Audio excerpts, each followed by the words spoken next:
Ներքին գործերի նախարարության, փրկարարության, Երևանի փրկարարական վարչապետ գնդապետ Գալստյան։ Պարոն Գալստյան, կներկայացնեք այս ինչ շենքեր, երբ հաղորդում եւ ասում են, որ դժուժացել կա դրա մասին։ Շենքը պահեստամաս է եղել, փլուզում է տեղի ունեցել, կանչը ստացել ենք մենք 10:13 րոպեին, արձագանքող խմբերը 10:13-ին տեղում են գտնվել, կատարվել է հետախուզության արդյունքում գազի արտահոսք է տեղի ունեցել, գազի արտահոսքն է դադարեցվել, տարանվել են կողքի մասնաշենքի աշխատակիցները, սահմանազատում է կատարվել տարածքի, այդքան է, ունեցել ենք մեկ տուժածը ոտքի վնասվածքով հոսպիտալացվել է։ Այսինքն ներսում է եղել ինքը։ Դրսում է եղել, տուժածները դրսում է եղել, ներսում տուժածներ չունենք։ Մանրամասնեք ինչի պահեստ։ Պահեստը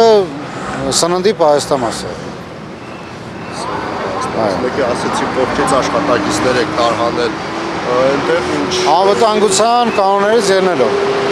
նկատառումներով ելնելով, որ հետագայում անվտանգ լինեն։ Արտադրամասեր, ինչ էր աշխատակիցներ, ինչ։ Մենք գիտենք, որ սննդի պահեստամաս է եղել, այդքան է, մնացածը արդեն չեմ կարող ասել։ Ինֆորմացիա ունեք, արդյոք փլատակերտակ հնարավոր է մարդու։ Ինֆորմացիան, սենց է, մեր հետախուզությունից հետո նաև կինոլոգիան է աշխատել, մեր փրկարարության եւ ոչ մի բան ցույց չի տվել։ Դրանից հետո մենք ոնց ասեմ ձեզ, տնօրենի հետ ենք խոսել, տնօրենը ասում է, որ մարդ չկա, բոլորը տարանվել են։ Իսկ նախնական վարկածը։ Նախնական վարկած չեն կարող ասել, փլուզում է տեղի ունեցել։ Դա արդեն խոսեն այլ ծառայություններ, փորձագիտական։ Հիմա այստեղ ինչ աշխատանքներ են տարվում, այն աշխատակիցները ինչ։ Այս պահին անվտանգության աշխատակիցները